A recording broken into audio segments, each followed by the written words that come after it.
7. As San Francisco's fentanyl crisis grows, meet the team on the front lines that uses compassion and experience to get people the help that they need. I'm formerly incarcerated. I'm a former substance user. I was able to turn my life around. A recall effort led by victims' families takes a big step forward today against Alameda County DA Pamela Price. When you think you have justice, and then you turn around and you walk in the store and see your son's killer in the store because you didn't know that they were let out. But it is far from a done deal. And too hot for school, how more and more campuses are adapting to the changing climate as students go back to class. This is CBS News Bay Area with Juliette Goodrich.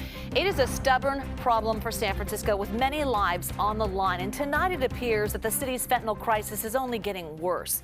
Health officials held a news conference today to sound the alarm over the latest overdose numbers, and they are staggering. 473 people have died from opioid overdoses so far this year. 71 of those deaths were last month. It pains me to share that this is the highest overdose deaths San Francisco has experienced.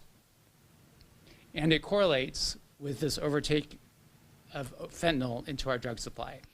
Health officials say they are doing what they can to save lives. So that includes distributing drugs that treat opioid addiction, as well as the overdose reversing drug Narcan.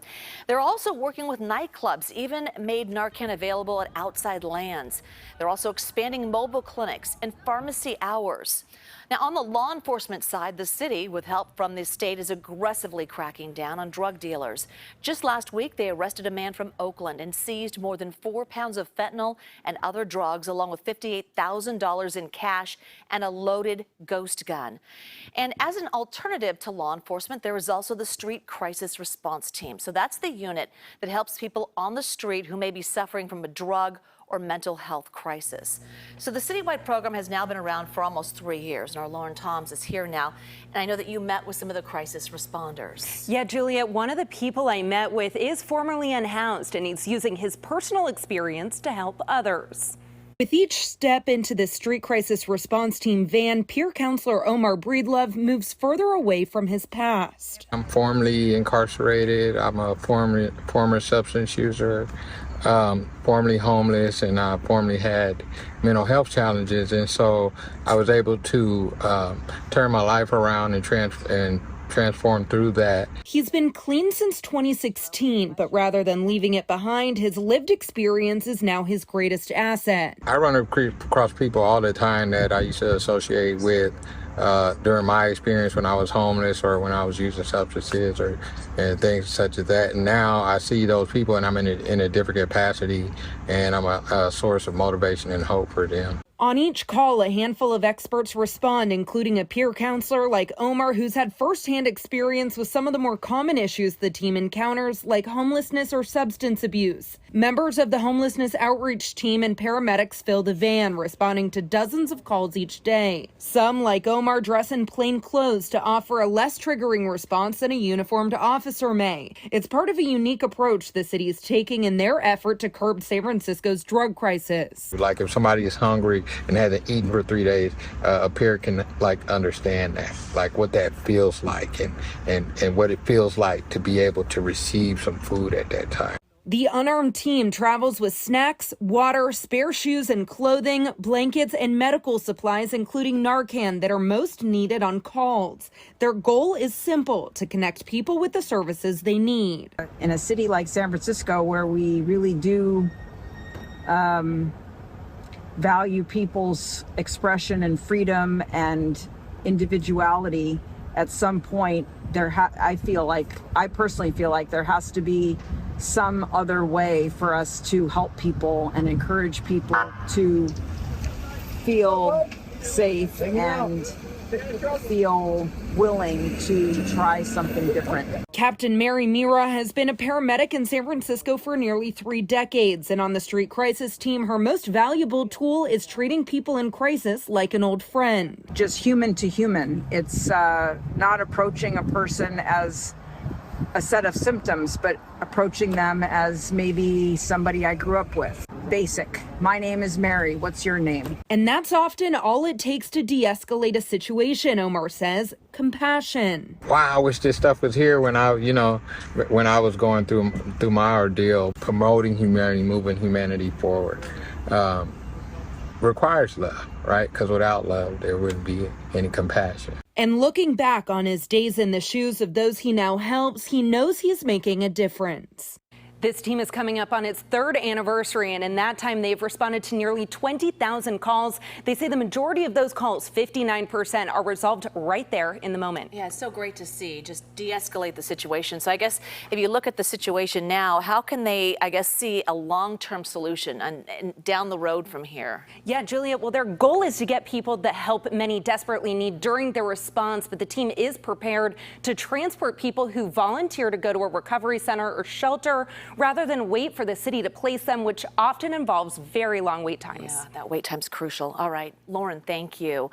Well, another hurdle tomorrow for a state bill that would decriminalize certain psychedelics, including magic mushrooms. State Senator Scott Wiener has been pushing for it. He says studies have shown that psychedelics can help treat depression, PTSD, and even some substance abuse disorders. But one group of public health professionals and mothers warns it could have dangerous consequences for some who use it recreationally. We just want people to understand that there are serious adverse consequences and categories of people with a family history of bipolar disease or psychotic experiences that should not be using these substances.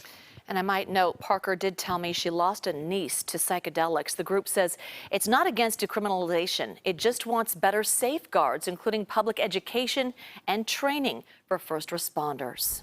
All right, we are following developing news over by Oracle Park. A child is dead and the parents are in the hospital after all 3 were hit by a car near 4th and King Street. Now, this is video from Citizen App.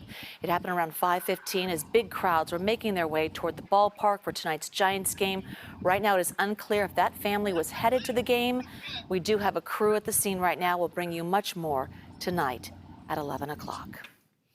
All right, for the second time in 2 years, a district attorney who ran on criminal justice reform is facing a recall. Today, a group trying to unseat Alameda County's Pamela Price officially launched a bid to get the issue on the ballot. They spoke with our Katie Nielsen today. A group called SAFE, or Save Alameda County for Everyone, filed the intent to recall paperwork this afternoon, starting the recall process of DA Pamela Price. Now, they do acknowledge that the road to the recall will be a long one if the recall makes the ballot at all. We're not doing it just for the victims' families. We're doing it for everyone in the Alameda County. Oakland Chinatown Chamber President Carl Chan is leading the recall effort against current district attorney Pamela Price and was part of the group that filed a notice of intent to recall Price, who took office earlier this year. He was joined by the families of 2 victims who lost their lives to gun violence in Alameda County, including Brenda Grisham, who lost her son in 2010. I saw my son shot in front of me on my porch, and my daughter was shot as well. So if you've never been through that, you can't tell us what goes on after you went through it, and then you have to go through it again when you think you have justice, and then you turn around and you walk in the store and see your son's killer in the store because you didn't know that they were let out. Alongside her were Lori and Eric Mose, whose son Blake was shot and killed earlier this year as he was working at the Pleasanton Home Depot as a loss prevention officer trying to stop a suspected shoplifter. Pamela Price is directly choosing to not charge properly in my son's case. That's disrespectful. Price ran on a platform of emphasizing restorative justice policies, including reducing sentences for younger offenders, eliminating most sentence enhancements, and holding law enforcement accountable. Reform means to make it better, but it's not making it better. Now, once the paperwork is approved, the real work starts. Organizers will have 160 days to collect verified signatures from 10% of Alameda County voters. That's about 98,000 people. Only then can they recall and have the recall effort move to the ballot. Of course, Price also has her supporters, and we reached out to them, including Kat Brooks of the Anti-Police Terror Project.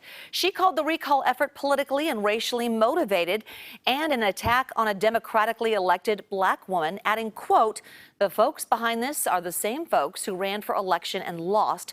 There are real public safety issues at stake, and I hope the people of Alameda County see through these malicious attacks." 4,500 city employees in San Jose will show up for work tomorrow. This after striking a tentative contract deal to avert a 3-day strike. It includes up to a 15% wage hike over 3 years, 8 weeks of paid family leave, and also more staffing. Shipping containers, they're being loaded up right now with critical supplies, and they're still accepting donations. The outpouring of support from the Bay Area for survivors of the Maui fire. Here in the Bay Area, the fog is rolling back in after another mild day near the water, but another hot day inland. Temperatures flirting with 100 degrees in the Tri-Valley. And temperatures tomorrow are going to be pretty steamy, even enough humidity to make it feel hotter. We'll talk about what that means for a chance of showers and thunderstorms here in the Bay Area and across California coming up.